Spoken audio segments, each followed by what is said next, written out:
안녕하세요. 사연 읽어주는 남녀입니다. 오늘도 와주셔서 감사드리며 그럼 오늘의 사연 읽어보겠습니다. 어릴 때 친구들 중에 외동이라고 하는 애들이 그렇게 부러웠어요.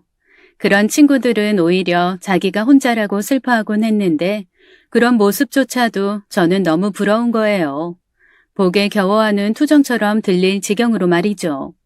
외동을 미친 듯이 부러워하던 저에게는 위로 1살 차이 나는 언니 하나가 있어요. 언니로 인해서 외동을 심하게 갈망하게 되었던 거였죠. 나이 차이라도 많으면 덜했을까 싶기도 하고 내가 동생이 아니라 언니였다면 달랐을까 싶기도 했어요. 그런데 이런저런 경우의 수 다 때려치고 그냥 애초부터 외동, 나 혼자 그랬으면 참 좋았겠다 싶었던 적이 여러 번 있었습니다. 그 정도로 제게는 형제가 있다는 건 별로, 정말 별로였어요. 혼자 두면 외로울까봐 둘을 낳았다는 부모님 말도 지긋지긋하고 싫었었죠. 네가 지금 네 언니 있으니까 그런 말하는 거지. 형제는 많을수록 좋은 거고 적으면 더 애틋해지고 그런 거야. 나이 조금만 더 먹어봐. 분명 언니 있는 걸 고맙게 생각할 거다. 분명. 하지만 엄마의 그 말은 30이 되어서도 제게는 먹히지 않았습니다. 그나마 좀 덜해지기는 했지만 덜해지기까지 정말 피 터지게도 싸웠었어요. 1살 차이이다 보니 언니 같지도 않았고요. 또 제 언니와 저는 성격이 정반대였습니다. 저는 소극적인 편이라 감정 표현이 솔직하지 못해요. 좋아도 크게 좋은 척을 못하고 특히나 싫은 건 더더욱이 드러내지 못하죠.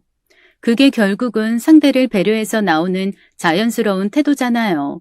그런데 언니는 뭐든 바로바로 뇌를 거치기는 한 건가 싶을 정도로 바로였습니다. 엄마, 오늘 국이 너무 짠 거 아니야? 이러면 물 많이 먹히잖아. 오늘 학교 가서 물만 먹다 오겠네. 에이, 뭐야. 하기 싫으면 하질 말든가. 입맛만 버렸네. 그냥 밥을 좀 더 먹어. 이 아침에 엄마가 이거 해주느라 얼마나 정신없었는지 알아? 말을 해도 꼭. 엄마, 괜찮아. 조금 짭짤할 뿐이지. 그 정도는 아니야. 여름이라 땀도 많이 흘리는데 수금기 있는 거 먹으면 좋지. 물 마시면서 수분 보충도 하고. 언니 말 신경 쓰지 마. 좋게 말하면 솔직한 거고 나쁘게 말하면 싸가지 밥 말아먹은 거죠. 나쁘게 말할 것까지도 없어요. 누가 들어도 정 떨어지는 말투잖아요. 저는 그렇게 여과 없이 말하는 언니가 싫었어요. 그런데 반면에 엄마는 그런 언니의 말투를 좋아하셨습니다. 뭐든 솔직하게 바로 알아듣게 말해야 상대가 제대로 알 수 있다면서요. 그래서 저는 언니를 두둔하고 편드는 엄마도 좀 서운했어요. 언니와 제가 다른 거라고만 하시고 누가 옳다 그르다 하지 않으셨습니다. 그 누가 들어도 제가 맞다고 생각하거든요, 저는. 가족 간이라도 해야 할 말이 있고 하지 말아야 할 말이라는 게 있는 거니까요. 굳이 꼬집어 말하자면 화법이나 성격면에서 저는 엄마를, 언니는 아빠를 닮았습니다. 저는 정도껏 닮았다라면 언니는 아빠 판박이었어요. 그래. 오늘 국이 짜네. 오늘 먹은 국으로 이번 주 내내 맨밥만 먹어도 되겠소. 당신까지 그렇게 말할 정도면 정말 국이 짠가 보네. 알겠어요. 내가 요새 입맛이 변했나? 신경 더 써야겠네. 엄마가 정성스럽게 차려준 밥상을 보고 언니와 아빠는 엄마의 솜씨가 떨어졌다는 평가를 하는 사람들이었습니다. 그런데 중요한 건 그런 게 아니잖아요. 그 새벽에 일찍 일어나서 우리들 밥 차려주는 것만으로도 저는 감지덕지해야 한다고 생각했어요. 아예 생각하는 사고 자체가 다른 사람들이었어요. 고마운 마음만 가지고 먹기만 하면 될 걸 왜 평가식이나 하냐 말이에요. 오죽하면 할머니께서 언니는 아빠 자식이고 저는 엄마 자식 같다고까지 말씀하셨죠. 한 번씩 어떻게 엄마와 아빠가 만나신 걸까 의문이 생기곤 했습니다. 두 분은 저와 언니만큼 대단한 상극이었거든요. 언니와 아빠가 엄마를 비판할 때 저는 입맛이 변해서 맛을 잘 모르는 엄마를 걱정했어요. 그 정도로 생각하는 기준 자체가 한 가족인가 싶을 정도로 달랐습니다. 하지만 저와 엄마가 아무리 닮았다 한들 한 가지 다른 점이 있었어요. 엄마는 아버지나 언니의 쓴소리를 긍정적으로 받아들이는 편이었거든요. 그런데 전 아니었어요. 언니가 하는 말들 전부가 고깝게 들렸고 아버지의 의견이 납득이 가지 않을 때도 있었습니다. 아버지야 아버지니까 감수할 수 있었지만 언니는 아니었어요. 그래서 저는 그런 언니와 특히나 사이가 많이 좋지 않았어요. 사사건건 맞는 게 없으니 매일매일이 투쟁의 역사였습니다. 오죽하면 제 소원이 언니 없는 데서 사는 곳이었다니까요. 정말 피 터지게 싸웠던 나날들이 많았어요. 한 번은 제가 친척들에게 받은 용돈을 아끼고 아껴서 예쁜 하얀 원피스를 산 적이 있었어요. 혹시나 해서 장롱에 숨겨놓았는데 언니가 귀신같이 찾아서 그걸 입고 나간 겁니다. 저는 개시도 못한 옷을 함부로 막 입은 거 있죠. 그냥 입고 곱게 놔두는 정도면 저도 이해할 수 있어요. 그런데 언니가 엄청 덜렁거리는 성격인지라 꼭 옷에 뭘 묻히고 들어온단 말입니다. 그래서 제가 더러워진 옷을 가리키면서 따져 물으면 그때마다 나오는 레퍼토리는 지가 언니라는 위세였어요. 야, 너 도둑이야? 왜 맘대로 남의 걸 입고 나가? 이게 얼마짜리인 줄 알아? 내가 이거 사려고 용돈 모으고 아르바이트까지 했는데 어떻게 네가 이걸 홀랑 입고 나가냐? 그리고 그것도 모자라서 더럽게 이거 떡볶이 먹고 흘린 자국이지? 이 하얀 옷을 입고 어떻게 떡볶이를 먹으러 가냐 넌? 이거 어쩔 거야. 세탁비 물어내던지 새로 사놔. 책임지라고. 이게 언니한테 하는 말버릇 좀 보게. 너 반말한 거냐 지금? 어떻게 아빠한테 일러줄까? 네가 나한테 아직 인성교육을 덜 받았지? 이게 입만 살아서 아직 덜 맞았네. 1살 위 언니한테 싸가지 없게 반말 찍찍했다고 다 일러 바칠까? 자기가 잘못을 저질러 놓고 그렇게 기세 등등할 때면 말로 되는 날이 아닌 거죠. 저는 언니의 말이 끝나기 무섭게 팔을 있는 힘껏 뻗어서 바로 언니 머리 끄덩이를 쭉 하고 당겼어요. 그 와중에도 부모님께 혼나기는 싫어서 둘 다 입을 꾹 다물고 난타전을 벌였습니다. 서로의 머리카락을 잡초 뽑듯 뽑아대고 손가락으로 눈도 찌르고 귀도 물었어요. 그것도 모자라 발 걸어서 넘어뜨리고 팔 꺾고 완전 개싸움이 따로 없었죠. 서로 눈이 돌고 악이 받쳐서 그렇게나 피 튀기게 싸웠습니다. 그런데 지금 생각해도 웃긴 게 있어요. 그 와중에도 부모님 무서운 건 있어서 티 안 나게 때리는 거 있죠. 머리도 소갈머리만 공략하고 물어도 두피만 무는 거예요. 손톱으로 긁어도 배나 허벅지 쪽을 긁고 말이에요. 묵음으로 쌍욕도 했습니다. 속삭이듯이요. 내가 진짜 너 죽일 거야. 이 집에서 독립해서 나가기 전에 너 제대로 크게 치고 나간다 진짜. 너야말로 각오하라고 진짜. 그 얼굴 못 들고 다니게 만들어줄 테니까 내가. 그러면서도 밖에서 부모님이 멋들하는 거냐고 소리치시면 아무 일도 없었던 척 헝클어진 머리를 정리하고 나가서는 눈알 빠지게 노려보았어요. 싹 바가지 없는 년. 전혀 저거 한 번을 안 지려고 들지. 내가 진짜 벼르고 있어. 너 조만간 제대로 턴다 내가. 긴장하고 있어. 웃기네. 두고 보잔 사람 중에 진짜 무서운 사람을 내가 본 적이 없어요. 넌 어디 가서 내 언니라고도 하지 마. 쪽팔리니까. 매일매일이 그랬습니다. 하루도 안 싸운 날이 없었어요. 서로 조금씩 양보를 해야 하는 게 있어야 하잖아요. 제가 잘했다는 게 아니라 언니는 동생인 저에 대한 애정이 없었어요. 어릴 때부터 절 싫어했어요.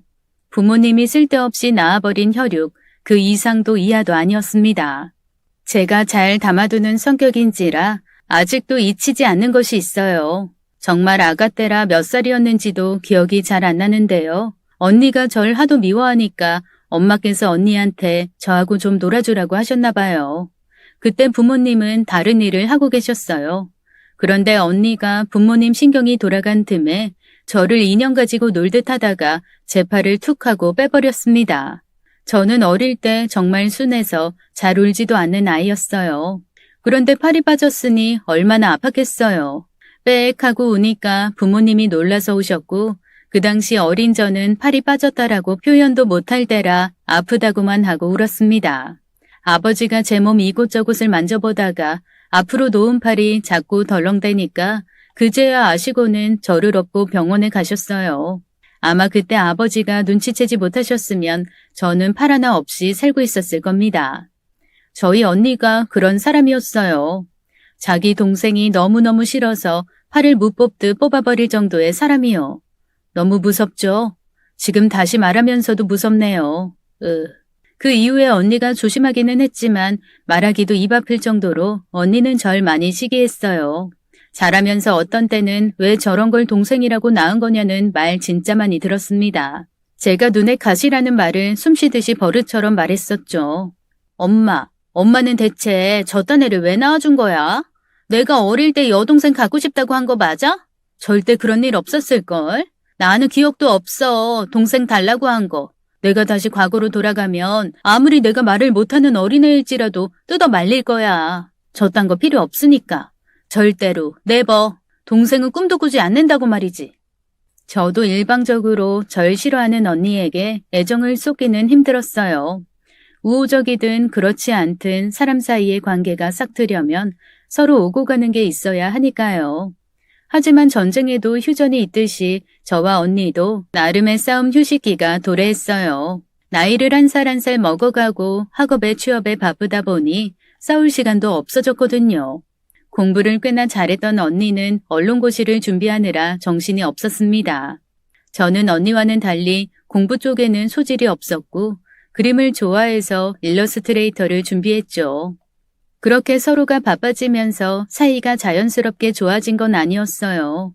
마주할 일 자체가 없어서 그냥 조용히 지내던 것 뿐이었죠. 그렇게 2년간 서로 말없이 지내다가 또 한 번 크게 터지는 일이 있었죠. 제가 그림 쪽으로 진로를 준비하다 보니 돈이 많이 들었어요. 그때는 어렵고 크게 신경을 쓰지 않았습니다. 일러스트레이터를 준비하려면 많은 연습이 필요하고 정규과정 외에 별도로 학원에서 배우는 건 당연하니까요. 거기다 미술용품 재료값도 많이 들었어요. 그러다 보니 집안의 돈이 제 쪽으로 쏠리게 되었고 저에 비해 비교적 돈이 덜 드는 언니 쪽에서 비용을 절감하게 되었습니다. 그러던 중에 집에서 고시 공부를 하던 언니가 집을 나가서 친구들과 공부방을 얻는다고 했어요. 부모님은 그럴 여력은 안 되겠다고 말씀을 하신 겁니다. 언니가 이유를 캐묻자 제 이야기가 조금 흘러나왔어요. 그 사실에 언니가 노발대발하고 난리가 난 거죠. 아니, 집에서 공부하는 것도 좋기는 한데 아무래도 그런 데서 하는 게 좀 시간을 단축시킬 수 있잖아. 우리 집에서 나 하나 공부방 지원해주는 게 그렇게 어려워?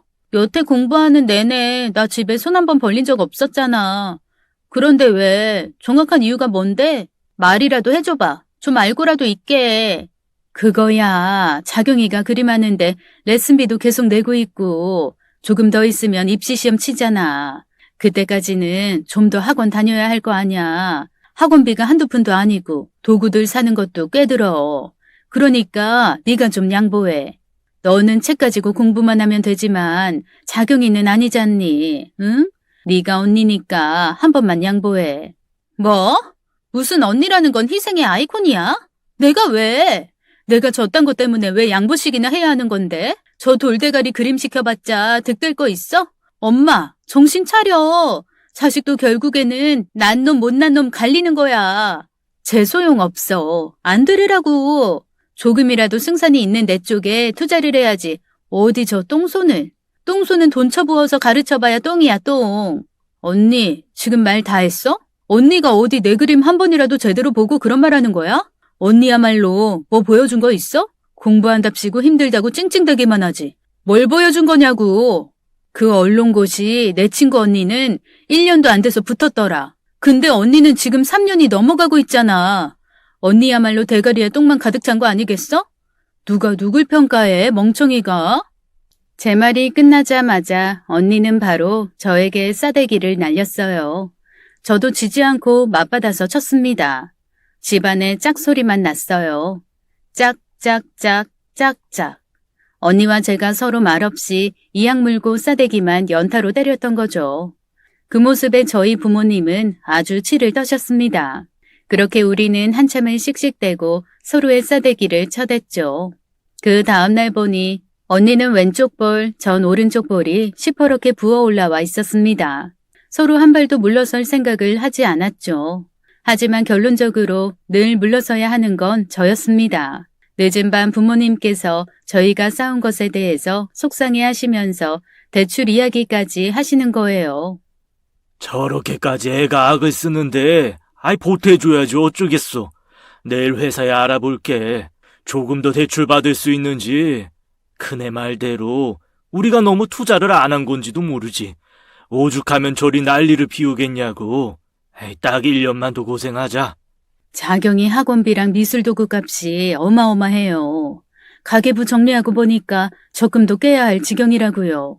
원래 그림하면 많이 든다고는 하는데 정말 기둥불이 뽑힐 것 같아요.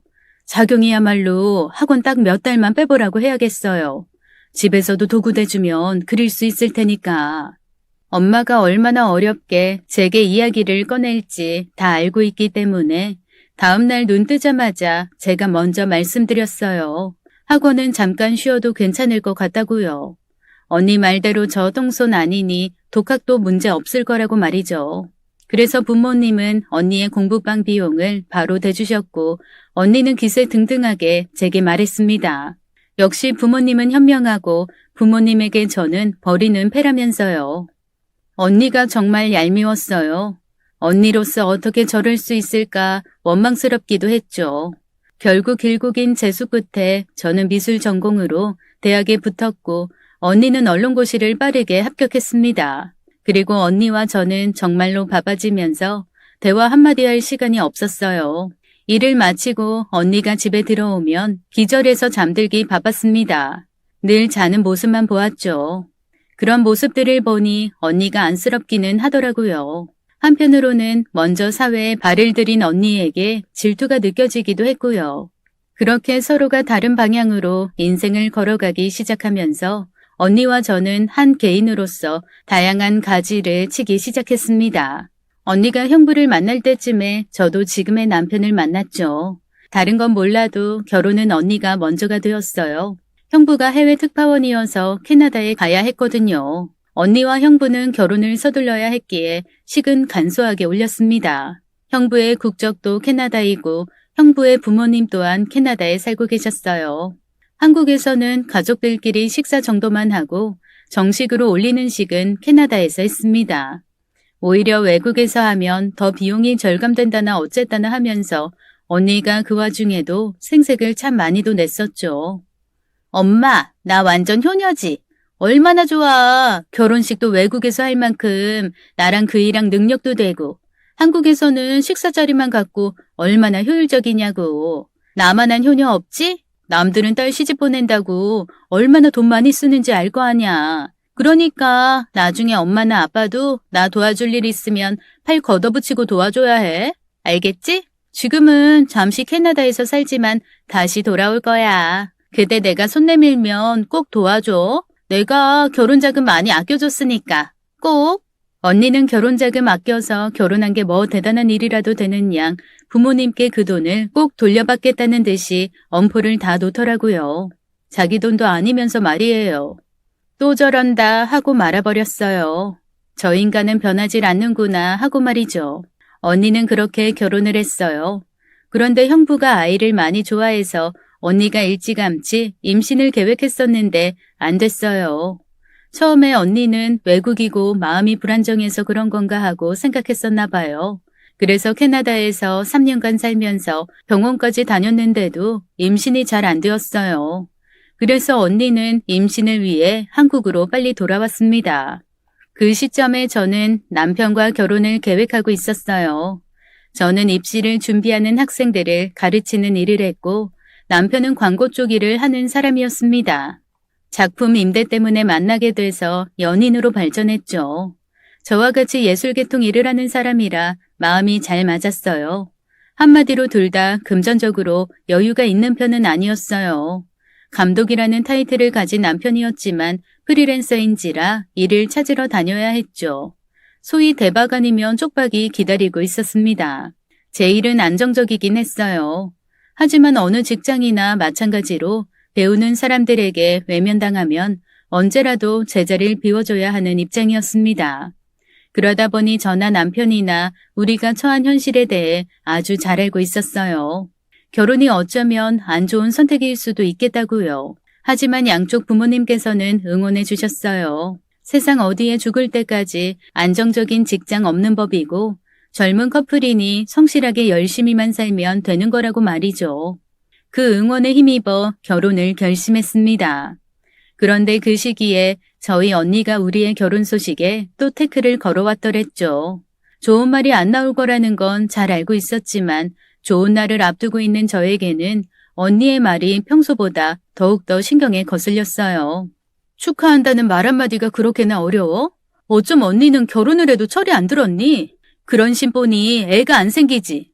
아이 갖고 싶으면 그 못된 마음씨나 고쳐. 그래야 삼신할매가 옛다하고 아이를 주지. 참 대단하다 대단해. 결혼 앞둔 동생한테 한다는 말이 고작. 참나. 난 그래도 언니 결혼할 때 두 팔 벌려 축하해줬어. 기억 안 나? 제발 언니 노릇 바라지도 않으니까 기분 잡치게 하지 마. 너야말로 결혼 앞둔 새 신부가 말 참 예쁘게 한다. 그리고 이 상황에 내가 좋게 축하해주겠어? 너는 예전부터 그랬어. 애가 멍청해가지고는 공부만 못하는 줄 알았지. 지 앞가림도 제대로 못하는지는 꿈에도 몰랐다. 말이 좋아 감독이지. 그게 어디? 명분만 좋지. 백수 아니야 백수. 네 형부는 얼마나 대단한 사람인데. 너 결혼할 사람 연봉은 얼마나 되는데? 모르지? 당연히 모르겠지. 고정 수입이 없으니까. 지금 내가 충고해줄 때 새겨들어. 철없이 그저 사람 하나 보고 결혼하는 세상? 그거 딱 멸망이야. 알아? 꼭 제 결혼 기필코 망하라는 듯이 말하는데 화가 주체가 안 되더라고요. 그래서 언니는 제 결혼식에 오지 말라고 했습니다. 지금 생각하니 좀 유치했네요. 하지만 그 정도로 언니의 말은 제 기분을 많이 상하게 했어요. 어릴 적이야 치고받고 하겠지만 나이가 드니 서로 말로 죽이기 바쁘더라고요. 그런데 그게 더 크게 비수로 꽂혔습니다. 저도 저지만 언니에게 애가 안 생기는 게 심보 때문이라 한 저의 그 말도 언니에게는 큰 비수였을 거예요. 제 말과는 달리 언니는 제 결혼식에 왔고 형부와 함께 축하는 해주었습니다. 그리고 저는 결혼하고 얼마 안 지나서 아이를 가지게 되었어요. 그런데 신기하게도 저희 엄마께서 제 태몽을 대신 꿔주셨죠. 병원에서 뭐래? 진짜 쌍둥이래? 몇 쌍둥이? 몇? 몇이라니? 쌍둥이는 그냥 둘이지. 왜 몇이냐고 물었어? 그래? 새 쌍둥이 아니고? 제대로 다 확인한 거 맞는 거지?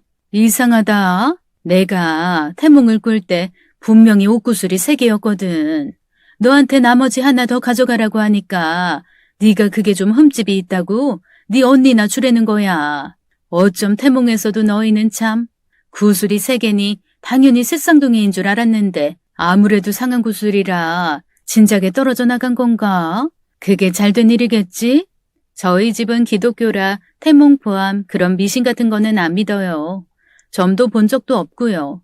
그런데 엄마의 그 태몽이 기가 막히게 맞아 들어가더라고요. 쌍둥이인 것도 엄마가 먼저 아셨거든요. 더 대박인 것은 한참을 노력해서 안 생기던 언니네가 아이가 생긴 겁니다. 엄마의 태몽이 맞아 떨어진 거죠. 꿈에서 제가 저희 엄마께 상한 구슬 언니나 주라고 해서 엄마가 그 상한 구슬을 언니에게 내밀었는데요. 언니가 냉큼 빼앗듯 그 구슬을 가져가서 주머니에 넣었대요. 그래서 본의 아니게 저희 엄마께서 동시에 임신한 저와 언니를 돌아가며 챙기시기 바빴습니다. 좋다는 보양식을 해다 주시기도 하고 몸이 안 좋으면 바로 달려와서 보살펴 주셨어요. 그러다 보니 엄마께 죄송하기도 하고 너무 감사했습니다. 이래서들 친정엄마 이야기하는구나 싶었어요. 시어머님께서는 남편이 어릴 적에 돌아가셨고 시아버님께서도 잘 챙겨주시기는 했지만 아무리 그래도 친정엄마 해주는 것에 비하면 달랐어요. 그런데 그 와중에도 언니는 엄마를 쟁탈하려고 아주 안달이었습니다. 일주일에 저희 집에 한두 번 오셨는데 그거마저도 언니가 막았어요. 저는 쌍둥이라 몸이 더 힘들었거든요. 남편은 일이 잡히면 닥치는 대로 해야 하는 상황인지라 제 옆에 계속 있어줄 수 없었어요. 그나마 제가 기댈 곳이라고는 저희 엄마뿐이었는데요. 결국 제가 아이를 낳는 날에도 언니가 엄마를 차지하는 바람에 저 혼자 집에 있다가 양수가 터져버린 겁니다. 저는 혼자 택시 부르고 혼자 병원 가서 혼자 아이 낳았어요. 뒤늦게야 부모님이 먼저 오셨고 다행히 쌍둥이 아이 모두 건강했어요. 출산을 도와주신 의사 선생님께서 하셨던 말씀이 아직도 뇌리에 남아있어요. 이렇게 우량아인 쌍둥이는 처음 본다고요. 그 말에 저희 엄마께서 기뻐서는 그럼요. 제가 태몽 꿔줄 때 그 옷구슬이 어찌나 크고 영롱하던지 그 모습 그대로 애들이 둥구스름 허니 예쁘고 크게도 나왔네요. 어구 장하다 내 새끼. 그 큰 아기들을 제 뱃속에 품고 있었다니 신기하기도 하고 절 낳아주신 어머니께 너무나 감사한 마음이 들어서 얼마나 울었는지 모릅니다. 그런데 건강하게 아이를 낳은 저에 비해 언니는 문제가 많았어요. 출산 전부터 아이 상태가 안 좋다고 했죠. 언니는 병원에 입원을 해야 했고 결국 조산으로 아이를 낳았습니다. 게다가 태어난 조카가 왼쪽 귓바퀴가 없었어요. 그래서 마냥 제 출산을 기뻐할 수는 없었습니다. 그리도 말 많고 시끄럽던 언니는 조카가 안 좋은 모습으로 태어나자 말을 잃었습니다. 한동안 아이를 보지도 않았고 우울증으로 앓을 지경이었죠. 그래도 제게는 하나뿐인 조카가 태어난 셈이니 언니를 찾아가 축하해 주었어요. 남들과 조금 다르게 태어난 것일 뿐 그래도 천사 같은 아이였습니다. 언니, 너무 걱정하지 마. 요즘에 이런 거 수술 금방이야. 아직 애기라 바로 못하지만 좀 크면 바로 하면 돼. 귀에서 떼어다가 코 수술도 하는 마당에 뭔들 안 되겠어. 그러니까 아이 좀 더 안아봐. 형부 닮아서 그런가 애가 너무 이뻐. 눈 큰 거 봐. 인형 같네 아주. 애는 엄마가 많이 안아줘야 좋대. 교감도 할 수 있고. 저는 나름 언니를 위로하고 마음을 달래주려고 애를 썼습니다. 그런데 언니는 저의 모든 말들을 꼬아서 듣기 시작했어요. 이 모든 게 제 탓이라면서 울분을 토하더군요. 바로 옆에 친정엄마도 계시는데 말이에요. 그래서 참았어요. 예전 같았으면 출산이고 나발이고 안 봐주고 달려들었을 건데 친정엄마께서 울고 계셨거든요. 아무래도 언니 때문에 많이 속상해 보이셨어요. 하지만 다 받아주니 언니가 점점 더 말을 심하게 하더라고요. 엄마도 너무해. 자경이가 상한 굿을 놔주랬다고 그걸 날 줘? 어떻게 그럴 수가 있어? 그러고도 엄마가 내 엄마야? 만약 그때 다른 선택을 했다면 우리 아기가 저리 되지는 않았을 거 아냐. 아니면 상한 굿을 자경이 줘버리고 성한 굿을 나 하나 주지 그랬어. 그랬으면 내 아가 멀쩡했을 수도 있을 거 아냐. 그리고 자경이 너는 아주 신이 났다. 왜? 내가 네 불행을 챙겨가니 고맙니? 네가 낳을 수도 있었을 아픈 아이를 내가 대신 낳아줘서 좋니? 자기 잘났다고 살더니 아주 꼴 좋다 싶지? 너도 아이 낳은 지 얼마 안 되었잖아. 그런데 뭐하러 나한테 왔어? 너 그만큼 건강한 아이 낳았다고 자랑하려고 온 거지? 그치? 나 지금 기분도 안 좋고 네 그 맘에도 없는 말들 들어주기도 싫으니까 나가. 나가라고. 혼자이고 싶으니까. 언니는 그렇게 한동안 힘들어했고 그 덕에 친정엄마께서 매일매일 언니네 집으로 갔어요. 언니가 성격이 워낙 이상하니 이상한 생각이라도 할까봐 걱정이 된다고요. 그래서 저는 아이를 낳고도 거의 대부분을 혼자 지내야 했습니다. 그런데 아이가 하나도 아니고 쌍둥이라 그런지 너무 힘든 거예요. 애는 하나든 둘이든 힘든 건 똑같다지만 두 녀석 다 남자애들이라 그런 걸까요? 배도 어쩜 그리도 자주 고파하고 또 밤낮 없이 울어대는지요. 밤을 새가면서 일을 해야 했던 남편을 조금이라도 더 재우려고 차라리 제가 잠을 포기하고 아이들을 돌보느라 바빴습니다. 그런데 사람이 잠을 잘 못 자고 잘 못 먹으니까 점점 미칠 것 같은 거예요. 그래서 언니도 지금쯤은 괜찮겠지 싶어서 친정엄마께 와달라고 전화를 드렸어요. 진짜 많이 힘든데 도와달라고요. 그러자 언니가 같이 있었는지 전화를 뺏어서는 제게 꿈도 꾸지 말라는 겁니다. 엄마는 자기랑 있을 거라면서요. 엄마는 나랑 있을 거니까 힘들게 부를 생각 하지 마. 너는 어떻게 네 생각만 하냐? 엄마도 이제 나이 많이 드셨어. 엄마가 어떻게 쌍둥이를 봐. 게다가 걔네 우량아의 한 녀석만 들어도 팔이 빠진다는데 엄마 손목도 약해. 네 애는 네가 잘 돌봐. 괜히 엄마 부려먹을 생각하지 말고. 네가 뻔하지 뭐. 끊어. 제 사정에 사람을 쓸 수도 없었습니다. 그래도 언니는 형부나 언니가 어느 정도 재력이 있었고 충분히 사람을 고용할 수 있거든요. 그럼에도 불구하고 언니는 무조건 아픈 척 힘든 척 하면서 친정엄마를 불러댔습니다. 저는 그렇다고 남편에게 육아를 부탁하기도 힘들었어요. 아이가 생겼다는 책임감에 남편은 정말 밤낮 없이 일하러 다니기 바빴거든요. 그 이후로도 참 문제가 많았고 걱정의 연속이었습니다. 저 또한 마냥 아이만 보고 살 순 없었어요. 저도 나서야 했죠. 하지만 아이를 봐줄 사람을 구하는 건 정말 하늘의 별 따기보다 힘들었습니다. 구한다고 해도 배보다 배꼽이 컸어요. 제가 당장 나가 번다면 매월 300만 원도 안 되는 월급이었거든요. 아이 돌봐주는 분께 아이당 드려야 하는 돈이 있었고 게다가 제 아이가 둘이었으니 말 다 했죠. 그래서 시아버님께 부탁을 드리고 싶었지만 수술을 받으신 지 얼마 안 되셔서 어려웠습니다. 오죽하면 제가 아픈 시아버님 쪽까지 생각을 해봤겠어요.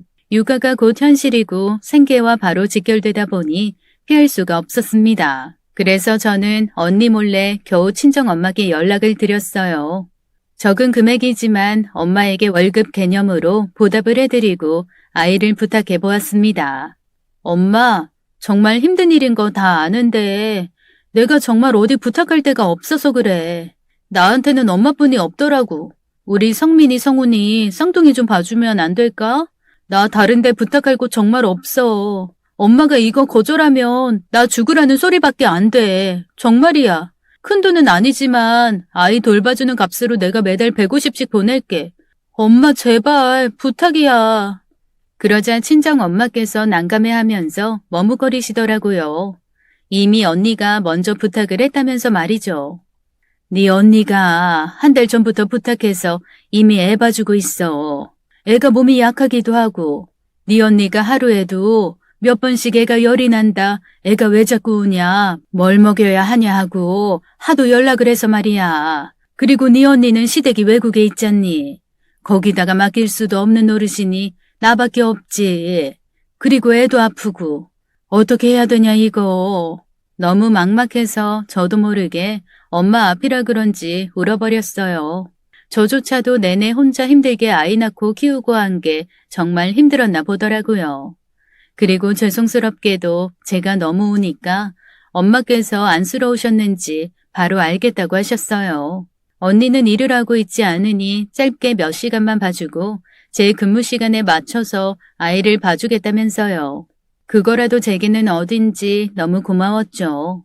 친정엄마를 부둥켜 안고 막 울었습니다. 안도가 되었어요. 그렇게 약속을 하고는 저는 다시 복직을 했습니다.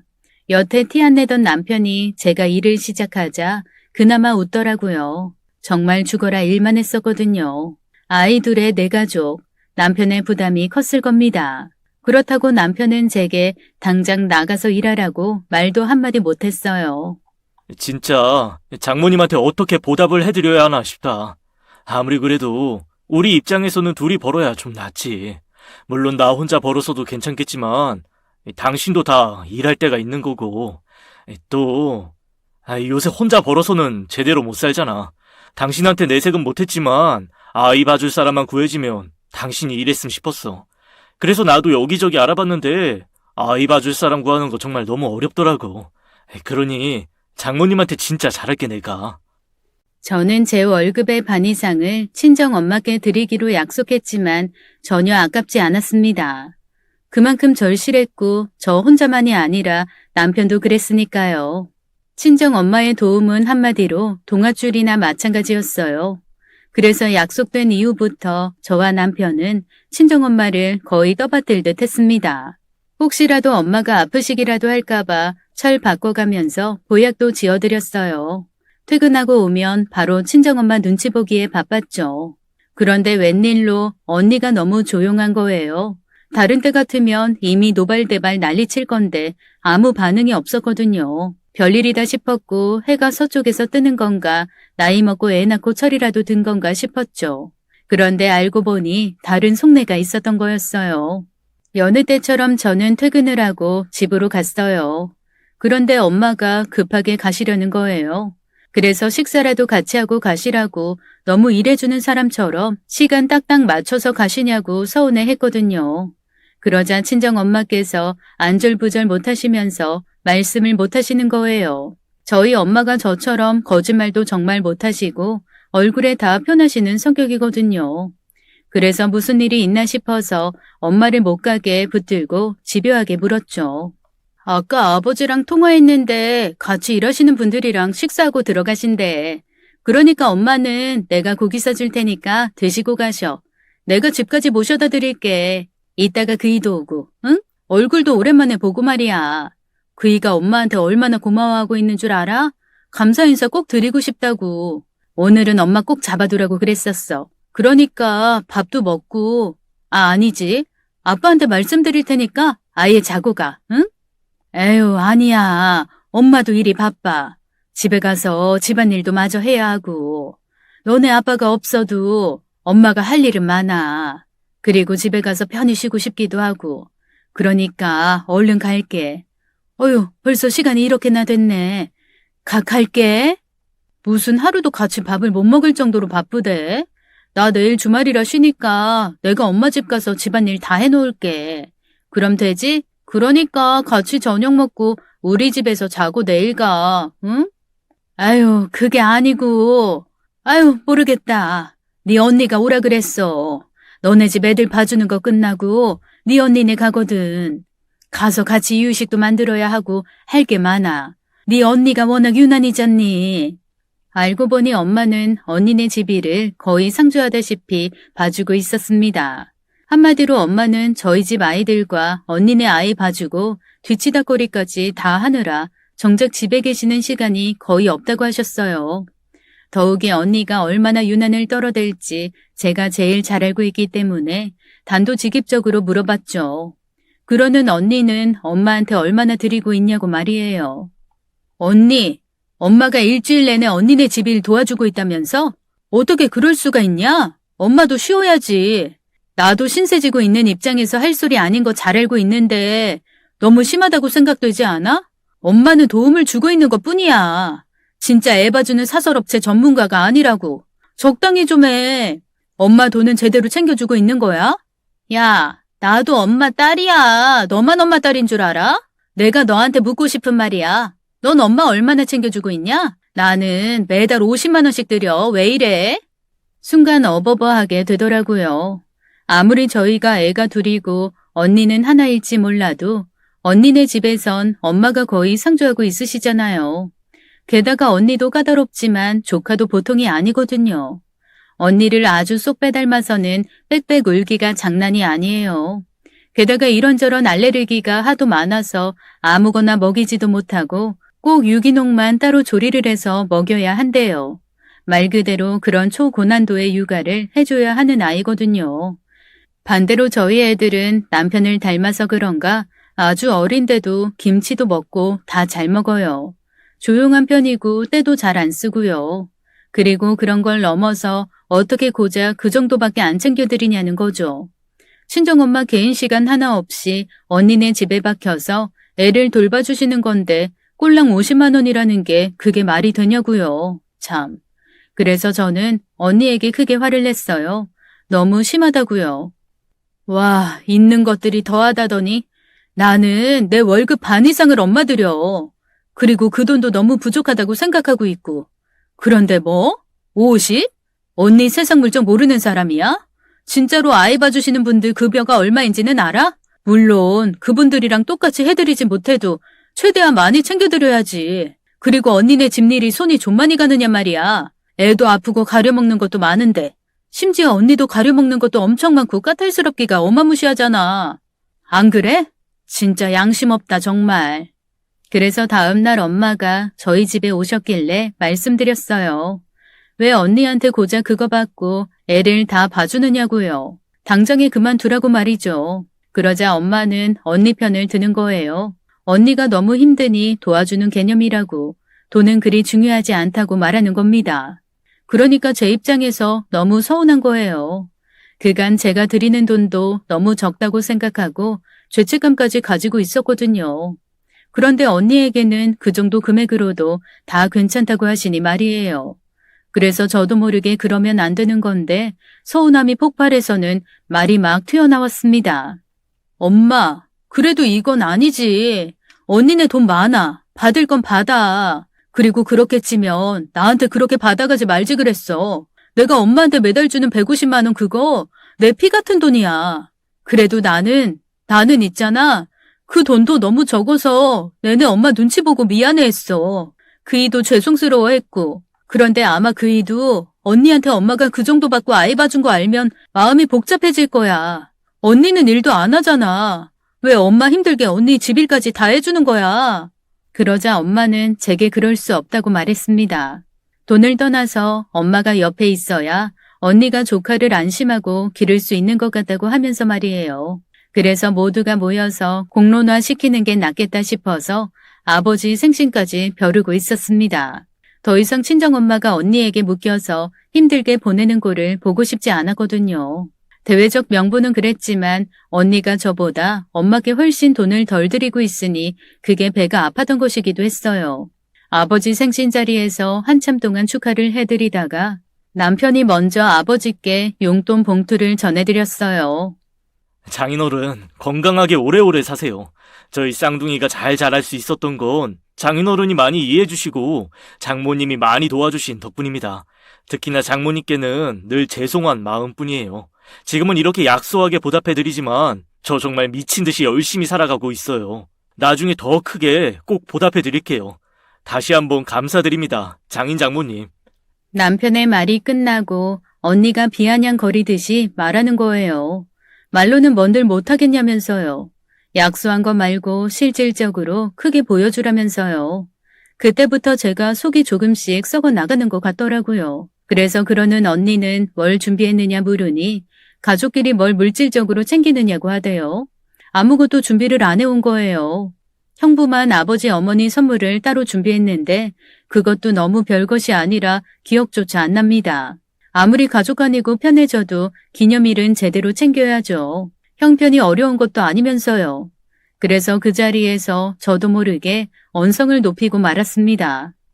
언니, 형부, 아무리 그래도 너무 심한 거 아니야? 오늘 어쩌다가 들른 거야? 그런 날 아니잖아. 우리 아버지 생신이잖아. 1년에 고작 한 번 있는 날이잖아. 그런데 제대로 챙겨드리지도 않고 친구 선물로도 안 할 법한 이런 선물을. 언니도 그렇고 특히 형부 진짜 그러시는 거 아니에요. 저랑 저희 남편은 아버지 선물 뭐 해드릴지 몇 달 전부터 내내 고민했는데 형부는 참 제가 할 말이 없네요. 그게... 나도 준비를 더 하려고 했는데 언니가 이만큼만 하면 된다 해서 말이야. 기분 나빴다면 미안해. 내가 다시 준비를 해볼게. 그러자 언니가 버럭 화를 내며 말했습니다. 자기는 그 대신 결혼할 때 집에 손 안 벌렸다고 저와 같으냐면서 말이죠. 집에서 지원받아서 결혼한 네가 터진 입이라고 할 소린 아닌 것 같은데 너 그렇게 맨날 돈돈거리는데 어디 한번 이 얘기 좀 들어보자. 나야말로 집에 손 한 번 벌린 적 크게 없어. 내 손 내 돈으로 결혼했고 너처럼 비용 받아가면서 했으면 나도 달랐겠지. 안 그러니? 제대로 알지도 못하면서 자기만 무슨 성인 군자처럼 어쩌고 저쩌고. 진짜 못 봐주겠다 너. 엄마, 얘가 뭐라는지 알아? 지가 아이 둘 봐주는 돈 많이 주니까 나보고도 더 주래. 애 봐주는 값이 그게 뭐냐면서. 얘가 이런 애야. 순계산적이기만 하고. 그저 눈에 보이는 게 다지 너는. 이 속물아. 언니의 말에 저는 화살을 친정엄마께 돌려서는 이 모든 게 결국엔 엄마가 중간에서 잘못한 탓이라고 분통을 터뜨렸습니다. 그러자 친정엄마께서 안절부절 못하시고는 아무 말도 못하셨어요. 그리곤 저와 언니의 말다툼이 계속 이어졌어요. 그 상황을 처음부터 끝까지 지켜보았던 그날의 주인공인 아버지께서 생일상 위에 올려져 있던 케이크를 획 내던지며 소리를 치셨습니다. 이제 좀 그만하라면서 말이죠. 너네 이제 그만 작작들 좀 해. 너네 엄마가 무슨 너네 사정 봐주는 가정부도 아니고 말이야. 해줘도 지랄, 더 해줘도 지랄. 이 폭에 겨운 것들 같으니. 그러고도 니들이 딸이야 이것들아. 네 엄마를 엄마로 생각하기는 하는 거냐? 이 자식들아, 정신상태 썩어 빠진 것들아. 네 엄마 너네 새끼들 보느라 힘들어서 코피도 쏟고 하도 애들 안고 있어서 손목 아파서 밤마다 끙끙 앓아 이것들아. 지금도 봐봐. 손목에 밴드 차고 있는 거 안 보이냐? 요즘에는 밥 숟가락 드는 것도 힘들다고 하는데 이 매정한 것들. 니들 아쉬운 돈이나 니들 새끼만 생각하지 말고 니들 낳아준 니네 엄마 좀 보라고. 이 허구한 날 싸우고 얼굴 붉히고 하니 니 엄마가 어디 아파도 말도 못하고 그저 너네 사이 좋아지는 거 보겠다고 애를 쓰는데 이제 그만큼 나이도 먹었으면 그만해 이것들아. 그러자 그때 어머니께서 막 서럽게 우시는 겁니다. 그래서 거의 멱살 잡기 전까지 갔던 저와 언니는 그런 엄마를 바라보았죠. 나는 얼마 주고 애 봐주고 그런 거 애초부터 중요하지 않았어. 둘째가 먼저 그만큼씩 챙겨준 거고 첫째도 그렇고 말이야. 내가 언제 얼마를 달라고 말한 적 있었니? 둘째는 애가 둘씩이나 되니 도와준 거고 첫째가 둘째한테 말하지 말라고 해서 계속 숨겼는데 자경아, 네 언니 우울증이 많이 심했어. 그래서 혼자 두면 무슨 짓을 할지 몰라서 애 봐준다는 명목으로 내가 더 있었던 거야. 그러니까 너무 나쁘게만 보지 마라. 네 언니 아이 낳고 심했었어. 약도 먹고 기절도 하고. 그나마 딴 생각 못하게 하려고 내가 오래 붙어 있어서 지금 많이 좋아진 거라고 생각한다. 그리고 너희 자꾸 서로 경쟁하고 계속 시기 질투하고 그럼 난 둘 다 그만두련다. 내가 너희 아이들 봐주고 한 건 애들 때문이 아니라 온전히 내 두 딸인 너희 때문에 그랬던 건데 그런 취급 받을 거면 난 그만하련다. 다 집어치워. 내일부터 나는 너희 집 안 갈 거야. 엄마는 크게 엄포를 놓으신 후 방으로 들어가셨고 언니와 저는 어쩔 줄 몰라 안달이었죠. 당장의 다음 날부터 엄마가 아이를 봐주지 않으시면 언니는 몰라도 저는 정말 난감한 상황이었어요. 회사를 출근할 수가 없었거든요. 그래서 저는 뽀로로로 엄마의 닫힌 문 앞에 서서는 엄마를 계속 설득했어요. 정말 죄송하다고 다시는 안 그러겠다고 말이죠. 결국에는 무릎까지 꿇고는 싹싹 빌었죠. 엄마, 진짜 미안한데 갑자기 이러면 나 진짜 힘들어. 언니는 몰라도 나는 내일 당장 회사에 애들을 데리고 갈 수는 없는 거잖아. 다시는 엄마 앞에서 돈 운운하면서 건방 안 떨게. 언니랑도 다시는 말다툼 안 할게. 응? 내가 진짜 잘못했어. 돈 아깝다고 생각 안 할게. 지금 챙겨주는 거보다 더 얹어줄게. 응? 엄마, 미안해. 좀 나와봐. 앞으로 언니랑 정말 잘 지낼게. 언니도 그렇지? 언니도 와서 빨리 빌어. 나보다는 좀 덜하겠지만 내일 당장부터 엄마가 안 오면 언니 무슨 수 있어? 얼른 이리 와. 언니도 엄마 돈 좀 더 드려. 이게 다 언니가 너무 짜게 굴어서 내가 속상해서 생긴 일이잖아. 그니까 내일부터 나만큼 더 챙겨드려. 당신도, 형부도요. 빨리 엄마 좀 설득해봐요. 저는 결국 아무 소리 없는 엄마의 상황에 울음이 터져버렸습니다. 그간 친정 엄마를 대했던 제 태도에 대한 반성과 당장 내일부터 회사에 아이를 데리고 가야 하나까지 생각하고 있었어요. 나중에는 언니도 와서 빌기 시작했고 그제야 엄마가 나오셔서는 다시는 아이 문제로 감놔라 배놔라 하지 말고 돈돈거리지 말라고 한 소리 하셨습니다. 그리고는 약속한 대로 저와 언니는 엄마에게 아이 봐주는 값을 더 드렸어요.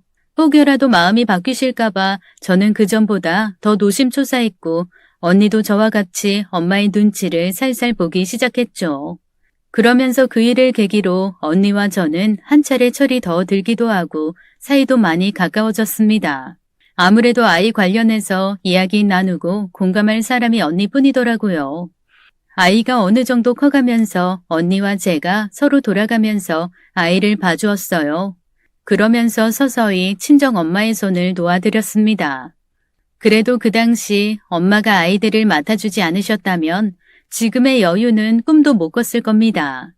남편의 경제적 부담감도 덜어주었고 저도 회사에서 인정받고 진급도 하면서 많은 부분들이 개선되었으니까요. 그리고 최근에 제가 모르던 진실에 대해 알게 되었습니다. 아이들이 지금은 다 커서 고등학생이거든요. 그만큼 저도 나이를 많이 먹었고요. 이전보다는 친정에 자주 가지 못하는데 언니와 나를 잡고 부모님 댁에 간 날이었습니다. 부모님께서 상의할 것이 있다시면서 저희에게 문서 하나를 내미셨어요. 지금 사는 곳이 도시에 위치해 있는데 두 분이 이제는 식물도 키우고 큰 개도 마당에 키우면서 시골에서 살고 싶으시다고 말씀하셨죠. 그래서 시골에 집을 짓고 있다고 하셨습니다. 저는 비용을 보태어 달라고 하시는 말씀이신가 싶어 얼마 정도 필요하신지 여쭤보았어요. 그런데 부모님은 아무것도 필요 없다고 그저 이 일을 알리기 위해 하신 말씀이시라는 거예요. 이미 넉넉히 모아둬서 괜찮으시다고요. 괜찮아. 너네 애들 봐주면서 내가 차곡차곡 잘 모아뒀었어. 우리 사위들이 따로 많이도 챙겨줬고 말이지. 나 너네 그 천금 같은 돈 단 한 푼도 안 쓰고 다 모아뒀었다. 하하. 두 분이 모아놓으신 돈 일부에 저와 언니, 아이 봐주면서 받은 돈이 그 땅을 산 금액의 대부분을 차지한다고 하시는 거예요. 언니와 제가 놀라서 그 정도 돈이 안 될 텐데 무슨 말씀이냐 물으니 알고 보니 남편이랑 형부가 따로 돌아가면서 저희 엄마께 감사 비용으로 드렸던 거래요. 일종의 커미션을 따로 드린 거죠. 언니나 저나 전혀 모르고 있었던 부분이라 서로 바라보면서 입을 다물지 못했습니다. 내가 미쳤다고 꼴랑 그 돈 받고 그 고생을 사수하겠어? 맹자 엄마도 그렇게는 안 할 것이다. 노후 자금은 알아서 그렇게라도 모아야 하는 거야 요것들아. 너네들도 지금부터 네 새끼들 잘 봐. 애들한테 다 퍼주고 바보같이 살지 말고 챙길 거 챙기면서 살라고. 저도 제 아이의 엄마이지만 정말 엄마란 어쩌면 자식에게 져주는 듯 보여도 결국 머리 꼭대기에 올라가 계시는 건 아닐까 싶습니다. 오늘 사연 잘 들어보셨나요? 자식들이 싸우지 않고 사이좋게 지내는 것도 부모님께 효도하는 방법인 것 같습니다. 아무쪼록 사연자분 언니와 친하게 잘 지내시길 바랄게요. 오늘도 끝까지 함께 해주신 여러분 감사드리며 저희는 다음 사연으로 돌아오겠습니다. 감사합니다.